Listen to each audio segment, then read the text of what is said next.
Hello friends, કેમ છો? આઈ am sure તમે બધા જ શાનદાર, જબરજસ્ત, જિંદાબાદ હશો.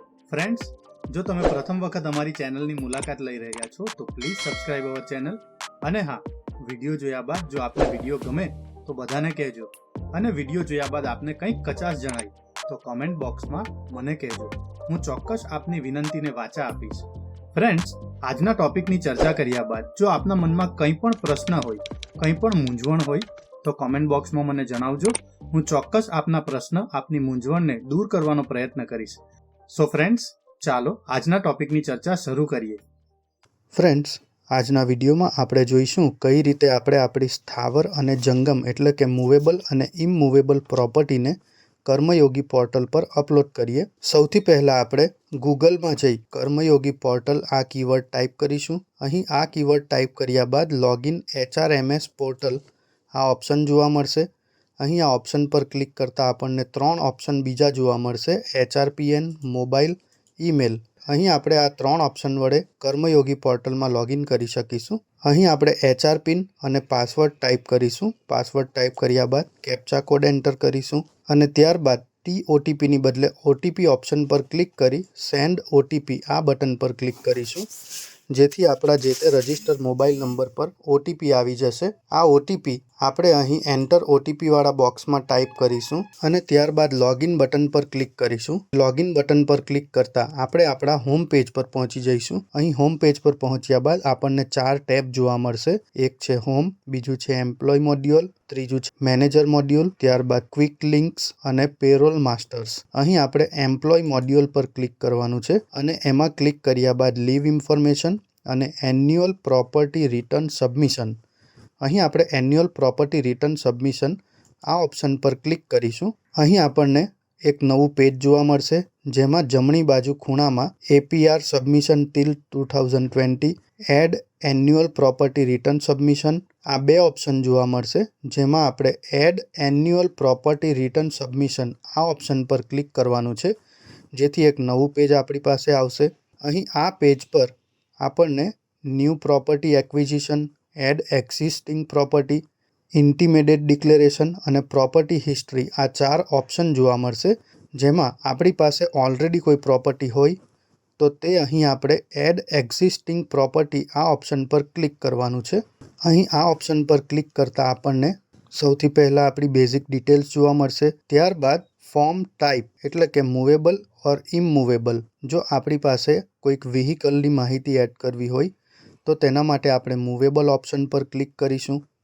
અહીં મૂવેબલ ઓપ્શન પર ક્લિક કર્યા બાદ ટાઈપ ઓફ પ્રોપર્ટી, તો અહીં આપણે 2 વ્હીલર્સ અથવા 4 વ્હીલર્સ આ બેમાંથી કોઈ એક ઓપ્શન પર ક્લિક કરીશું. ત્યારબાદ પર્પઝ, તો અહીં પર્પઝમાં આપણે પોસ્ટ ટ્રાન્ઝેક્શન ડિક્લેરેશન આ ઓપ્શન પર ક્લિક કરીશું. ત્યારબાદ એકચ્યુઅલ એટલે કે એકચ્યુઅલ ઓર પ્રપોઝડ એક્વિઝિશન ડેટ, મતલબ કે જે તારીખે આપણે વ્હીકલ ખરીદ્યું હોય તે તારીખ અહીં સેટ કરીશું. ત્યારબાદ મોડ ઓફ એક્વિઝિશનમાં આપણે પરચેઝ એડ કરીશું. ત્યારબાદ ડિસ્ક્રિપ્શન ઓફ પ્રોપર્ટી એટલે કે અહીં ડિસ્ક્રિપ્શનમાં આપણે આપણા જે તે મોડલનું નામ લખીશું. ત્યારબાદ model of property where it is necessary એટલે કે અહીં આપણે આપણી ગાડીનો નંબર એડ કરી દઈશું. ત્યારબાદ અહીં પરચેઝ પ્રાઇસમાં આપણે આપણી જે તે વ્હીકલ હોય તેની પરચેઝ પ્રાઇસ એડ કરવાની છે. પરચેઝ પ્રાઇસ એડ કર્યા બાદ સોર્સ ઓફ ફાઇનાન્સમાં આપણે સેલરી ઇન્કમ લખી દઈશું અને અધર સોર્સમાં આપણે નન એડ કરી દઈશું.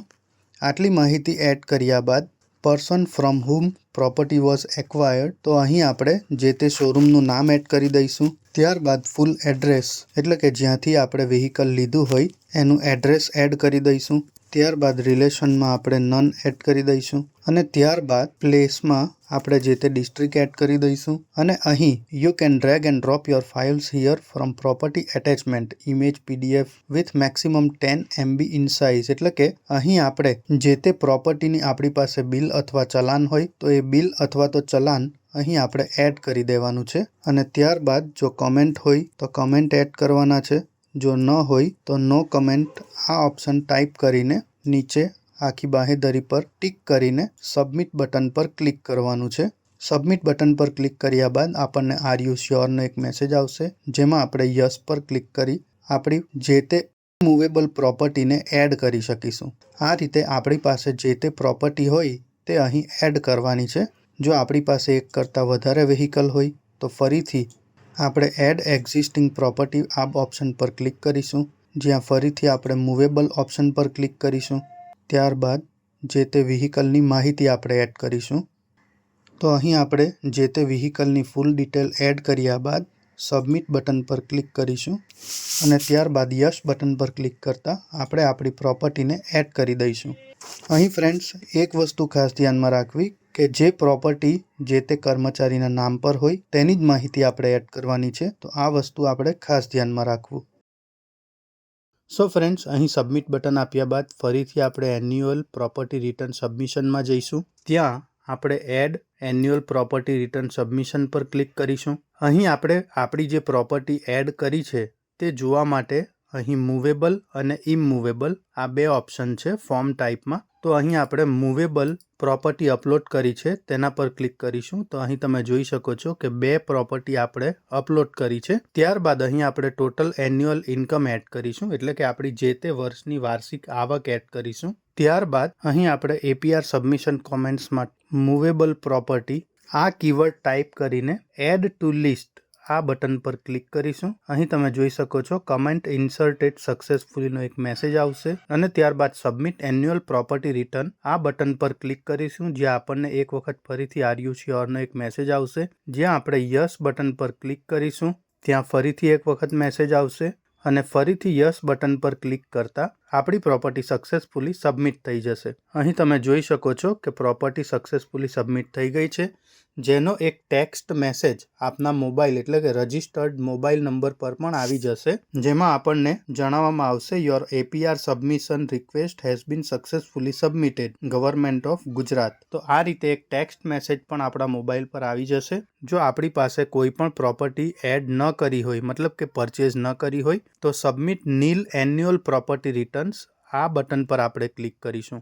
ફ્રેન્ડ્સ, અહીં આપણે આપણી જે પ્રોપર્ટી સબમિટ કરી હોય તે જોવી હોય તો ફરીથી આ એમ્પ્લોય મોડ્યુલ્સ પર જઈશું.